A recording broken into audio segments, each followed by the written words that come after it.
கடந்த சில நாட்களுக்கு முன்னாடி பாத்தீங்கன்னா எடப்பாடி தலைமையில கூட்டணி ஆட்சி தமிழகத்தில் அமையணும் அவர் அமித்ஷா சொல்லியிருக்காரு. இதை நீங்க எப்படி பாக்குறீங்க? அமித்ஷா வந்து என்ன சொல்லிருக்காங்க, கடந்த சில நாட்களில் தமிழகத்துல எடப்பாடி தலைமையிலான கூட்டணி ஆட்சி தான் மீண்டும் 2026 அமையும் அப்படின்னு இருக்காரு. இதை நீங்க எப்படி பாக்குறீங்க? கண்டிப்பாக கூட்டணி ஆட்சி தான் அமையணும், அதை நாங்க வரவேற்கிறோம்.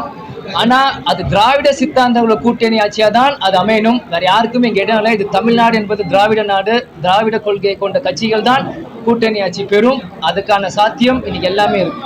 சிவகங்கை மாவட்ட திருப்பூணத்துல வந்து விசாரணைக்கு அழைத்து செல்லப்பட்ட ஒரு நபர் வந்து இப்ப இறந்திருக்காரு. தொடர்ந்து அந்த மக்கள் போராடிக்கிட்டு இருக்காங்க. காவல்துறையோட இந்த நிலைப்பாடை இப்ப நீங்க எப்படி பாக்குறீங்க? எப்ப நடந்தது? நேற்று நைட்டு விசாரணைக்கு அழைச்சிட்டு போயிருக்காங்க.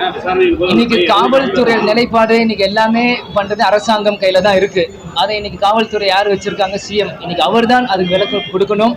நிச்சயமாக அது மக்களோட போராட்டத்துக்கு என்னவோ அதை அரசாங்கம் செய்யணும். நேரத்துல திமுக பொதுக்குழு கூட்டம் நடத்துனாங்க, பாஜக நடத்துனாங்க. அடுத்து வந்து பாத்தீங்கன்னா அவர் சீமான் ஆடு மாடுகளுக்கான மாநாடுங்கிறாரு. இதை எப்படி பாக்குறீங்க? மதுரையில ஆடு மாட்டுக்கு ஓட்டு போட முடிஞ்சா அவர் நடத்தலாம், ஓட்டு போட முடியாட்டி நடத்துறது வேஸ்ட். மதுரையில மீண்டும் தேமுதிக மாநாடு எப்ப எதிர்பார்க்கலாம்? மதுரையில் முதல்ல கடலூர் மாநாடு வெற்றிகரமா முடியட்டும், பிறகு மதுரை மாநாடு பார்ப்போம்.